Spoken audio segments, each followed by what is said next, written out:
Assalamualaikum warahmatullahi wabarakatuh. Selamat pagi semuanya. Di sini kami dari kelompok 6 akan mempresentasikan hasil diskusi dari kelompok kami mengenai sistem politik Islam dan masyarakat madani. Sebelumnya perkenalkan anggota dari kelompok 6, yaitu yang pertama Rahayu Triningsih, yang kedua Herditya Sintaroinda, yang ketiga Rizfa Aprilia, dan yang terakhir saya sendiri Faila Alfaina. Langsung saja pada pembahasan yang pertama mengenai pengertian prinsip-prinsip politik Islam. Secara etimologi, kata prinsip berasal dari bahasa Inggris principle, yang berarti prinsip, dasar, asas, serta pendirian. Pengertian politik Islam adalah mengatur, memimpin, mengendalikan sebuah negara beserta warganya dari segala aspek secara bijaksana berdasarkan ajaran Islam untuk kesejahteraan umat manusia. Selanjutnya ada prinsip-prinsip politik dilihat dari kerangka sistem politik. Yang pertama ada penguasa. Perbedaan mengenai pemerintahan Islam telah menjadi ajang berkepanjangan setelah Nabi Muhammad wafat.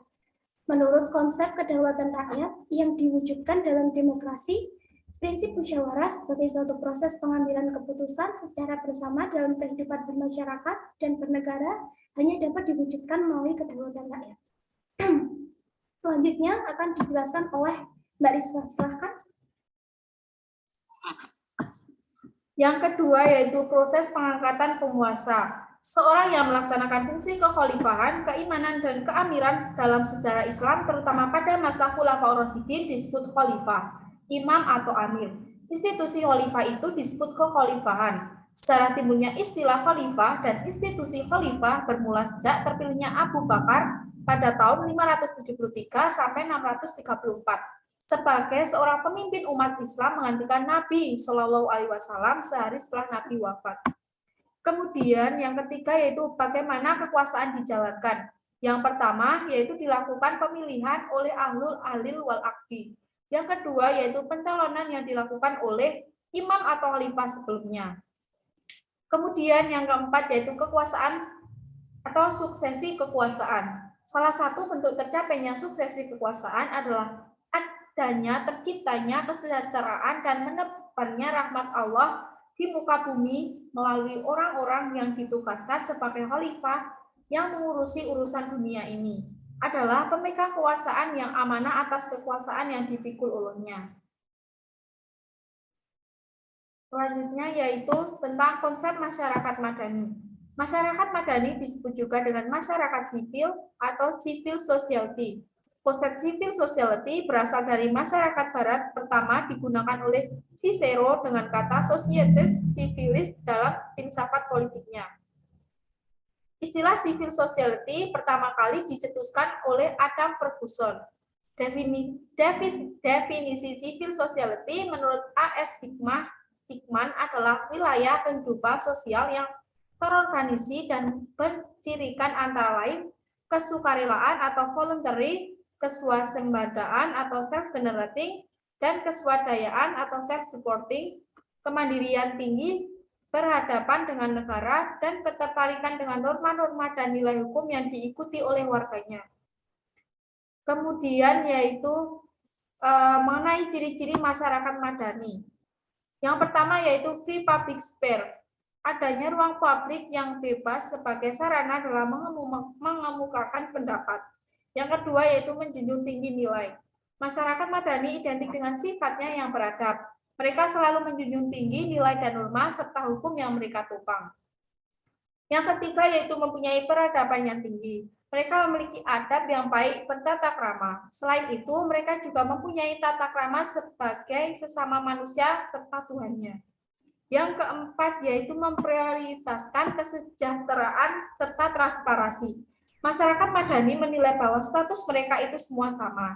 Yang kelima yaitu supremasi hukum. Supremasi hukum artinya kekuasaan tertinggi di dalam hukum. Yang keenam adalah keadilan sosial. Warga negara mempunyai hak serta kewajiban atas negaranya.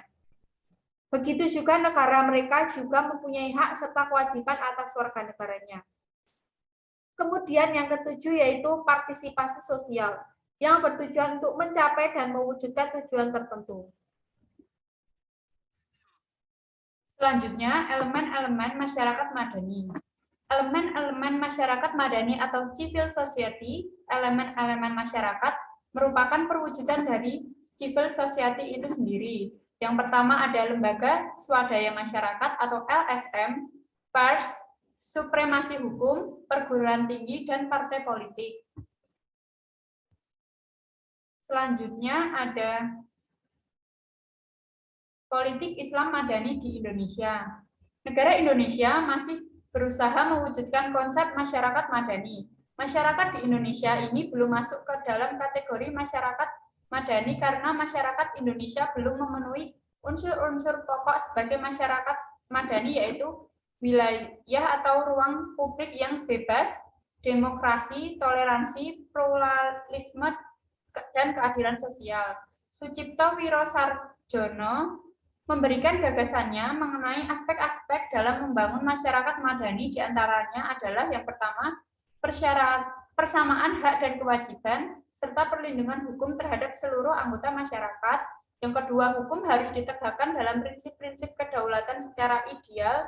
Ketiga, hukum harus mencerminkan aspirasi rakyat. Keempat, egalitarianisme dalam cara pandang etika sosial. Kelima, penghormatan terhadap hak-hak otonomi pengikut agama. Kemudian, tantangan penerapan masyarakat madani di Indonesia. Yang pertama, masih rendahnya minat partisipasi warga masyarakat terhadap kehidupan politik Indonesia dan kurangnya rasa nasionalisme dan kurang peduli dengan masalah-masalah yang dihadapi negara Indonesia, sehingga sulit untuk menerapkan masyarakat yang memiliki akses penuh dalam kegiatan politik, melakukan kegiatan secara merdeka dalam menyampaikan pendapat, berserikat, dan berkumpul, serta menyampaikan informasi politik. Kemudian, masih kurangnya sikap toleransi baik dalam kehidupan bermasyarakat maupun beragama. Yang ketiga, masih kurangnya kesadaran individu dalam keseimbangan dan pembagian yang proporsional antara hak dan kewajiban. Yang selanjutnya ada konstelasi politik Islam di Indonesia. Penjelasannya, setelah Indonesia mencapai kemerdekaan, partai politik Islam mulai bermunculan di Indonesia. Dalam muktamar diputuskan bahwa Masyumi adalah satu-satunya partai politik Islam di Indonesia. Masyumi akan memperjuangkan nasib politik umat Islam di Indonesia. Ahmad Syafi'i Ma'arif tahun 1985, halaman 111 sampai 112. Hubungannya menurut Abdul Aziz Taba pada tahun 1996, halaman 240 sampai 302. Hubungan Islam dan negara Orde Baru dibagi menjadi 3 macam. Yang pertama, hubungan yang bersifat antagonistik tahun 1966 sampai 1981. Yang kedua, hubungan yang bersifat resiprokal kritis tahun 1982 sampai 1985. Yang ketiga, hubungan yang bersifat akomodatif tahun 1986 sampai 1998. Mewujudkan masyarakat Islam Madani di Indonesia. Yang pertama, masyarakat Madani ditegakkan dengan 2 dasar semangat, yaitu semangat Rabbaniyah dan semangat Insaniyah. Yang kedua, masyarakat Madani terbentuk sebagian dari negara dan untuk mewujudkan cita-cita negara serta mewujudkan keadilan sosial bagi seluruh rakyat Indonesia. Yang ketiga, tanpa komitmen kepribadian yang tulus dan hukum yang ditegakkan tanpa keadilan, maka masyarakat Islam Madani tidak akan dapat terbentuk di Indonesia. Berikut daftar pustaka yang kami gunakan. Sekian presentasi dari kelompok kami, kurang lebihnya mohon maaf. Terima kasih. Wassalamualaikum warahmatullahi wabarakatuh.